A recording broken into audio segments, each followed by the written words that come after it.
1400 ఏళ్లకు పైగా చరిత్ర ఉన్న తెలంగాణ ప్రాంతంలోని నిజామాబాద్లో ఉన్న శ్రీ నీలకంఠేశ్వర ఆలయం గురించి తెలుసుకుందాము.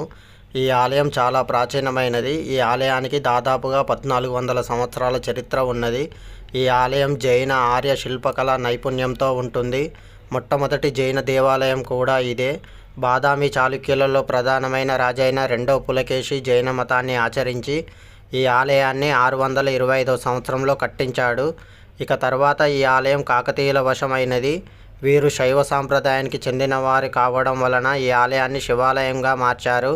విశాలమైన ప్రాంగణంలో పూరి జగన్నాథుడి ఆలయం మాదిరి శిఖరంతో జైన ఆర్య శైవ సాంప్రదాయాలతో కనిపిస్తుంది. ఈ ఆలయం కార్తీక మాసంలో మరియు మహాశివరాత్రి సందర్భాల్లో ప్రత్యేక రథ ఉత్సవాలు జరుపుతారు. ఇంత గొప్ప ప్రాచీనమైన శివాలయం నిజామాబాద్ రైల్వే స్టేషన్ నుండి 3 కిలోమీటర్ల దూరంలో, బస్టాండ్ నుండి 2.5 కిలోమీటర్ల దూరంలో ఉంటుంది.